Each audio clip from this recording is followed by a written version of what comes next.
ঈদ উপলক্ষে চট্টগ্রাম ও খুলনায় আয়োজন করা হয়েছে ঈদ উৎসবের। পথশিশু, বস্তিবাসী ও ভাসমান মানুষকে নিয়ে চট্টগ্রাম সিটি কর্পোরেশন ও বিদ্যানন্দ ফাউন্ডেশনের আয়োজন করে এই উৎসবের। খুলনায় শিশুদের ঈদ আনন্দ মেলায় সকাল থেকে ছিল ভিড়। ছোট ছোট শিশুদের করতানে মুখর হয়ে ওঠে মেলা প্রাঙ্গণ। সহকর্মীদের তথ্যছবিতে বিস্তারিত। চট্টগ্রাম নগরীর বিপ্লব উদ্যানে চলছে 2 দিনের ঈদ উৎসব। পথশিশু, বস্তিবাসী ও ভাসমান মানুষকে নিয়ে চট্টগ্রাম সিটি কর্পোরেশন ও বিদ্যানন্দ ফাউন্ডেশন আয়োজন করেছে এই উৎসবের। যারা সুবিধা বঞ্চিত বাচ্চাগুলো কিন্তু এই ধরনের বিনোদনগুলো পায় না, ওরা ফ্রিতে এগুলো পাচ্ছে। তার মধ্যে আমাদেরকে এখানে আসার সুযোগ দিচ্ছে, গার্জিয়ানদেরকে অনেক ভালো লাগতেছে।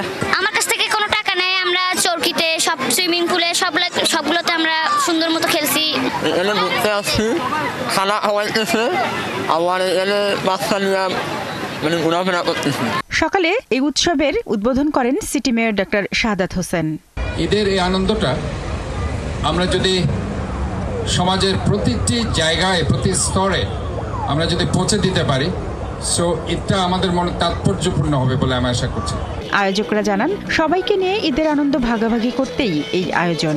হাজারো মানুষ কিন্তু এই আনন্দ থেকে বঞ্চিত থাকে এবং বিদ্যানন্দ ফাউন্ডেশন যেহেতু বঞ্চিত মানুষের অধিকার নিশ্চিত করার জন্য কাজ করে থাকে, তা আমরা এই কারণে তাদের এই মুখে হাসি ফোটানোর জন্য, তাদেরকে আনন্দ দেওয়ার জন্য, তাদের ওই ঝুপড়ি করে ঈদের আনন্দটা পৌঁছে দেওয়ার জন্য আমরা এই বিপ্লব উদ্যানের মাঠে একটি 2 দিন ব্যাপী এই আনন্দ উৎসবের আয়োজন করেছি।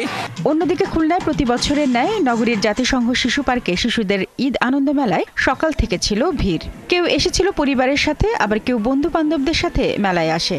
ঘুরছি, এবারে দোলনাতে উঠছি, আবার জিনিসপত্র খাইছি, মেলা থেকে জিনিসপত্র কিনছি।